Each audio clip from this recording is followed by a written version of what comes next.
आपण मानकु समस्तंकु आम पाकशाला चैनल को बहुत बहुत स्वागत। तो आसतु आज आम मूलार एक रेसिपीटी बनईना। मूला शाग तो आपण मैंने आगु अनेक थर खाई किंतु आज मुझे एक नुआ उपाय आपण मानकु मूला शाग रांधिबा बतेबी। यह सहजरे आपण प्रस्तुत करें और खाइले मध्य बहुत टेस्टी लगिबो। आपण घरे थरे यह निश्चित ट्राए करेंगे। एथिपाई मु किछि मूला शाग को नहीं जाइछि। मूला शाग को पानी रे 2 ରୁ 3 थर भल भाव धोई सारिबा परे मूला शाग को आनिकी गोटे थाली रे मु छोट छोट खंड करिकी काटिकी नहीं जाउछि। मूला शाग को आपण छोट छोट खंड करिकी ही काटिबे जहा द्वारा यह भल भाव सिझी पारिबो। एबे मु गोटे मूला को नहीं जाउछि। एहार आग और पछ अंश को काटि सारिबा परे मु एहाकु 2 फाळ करि देउछि। एबे मु एहार चोपा सब को चांची की भल भाव धोईकी नहीं जाउछि। एबे मु एही मूला को छोट छोट खंड करिकी काटि देउछि।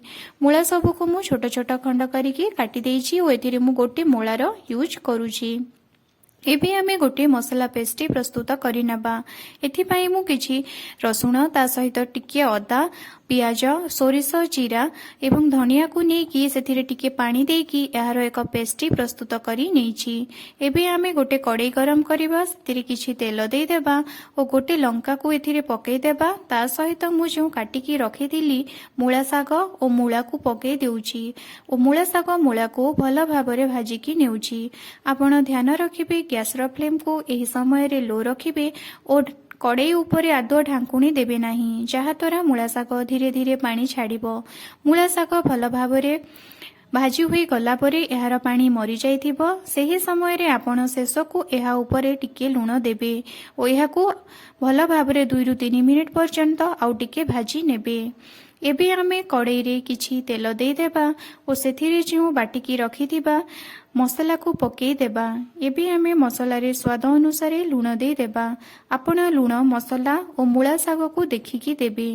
आमे आगरो मूला शाग रे टिके लूण देइथिले तो एथिरे आपण मसला को देखिकी लूण देबे। लूण दे सारिबा परे सेथिरे आमे टिके हळदी गुंड टिके लंका गुंड दे देबा। एबे आमे मसला रे ए सब को भल भाबरे गोळेकी नै जिबा। मसला रे गुंड मसला सब को गोले सारिबा परे मसला कसी होई जिवो। एबे आमे मसला उपरे किछि टमाटो को पकई देबा। जेहेतु मूला शाग टिके पिता लागि थाए बा कसा लागि थाए तेनु आपण एथिरे टिके अधिक टमाटो को यूज करिवे।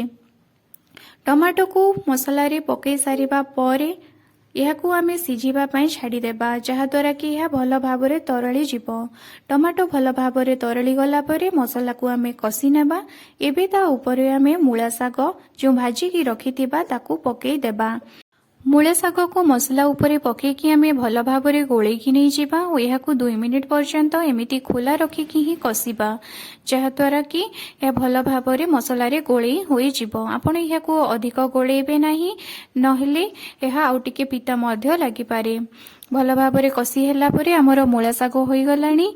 एबे आमे यहाकू गोटे पात्र को काढ़ी आनिबा और सर्व करिबा। आपण एपरि भाबरे घरे थरे ट्राए करंतु देखिबे समस्तंको पसंद आसीबो।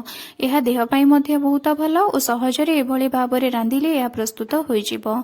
आपण थरे यह निश्चित ट्राए करिकी देखंतु।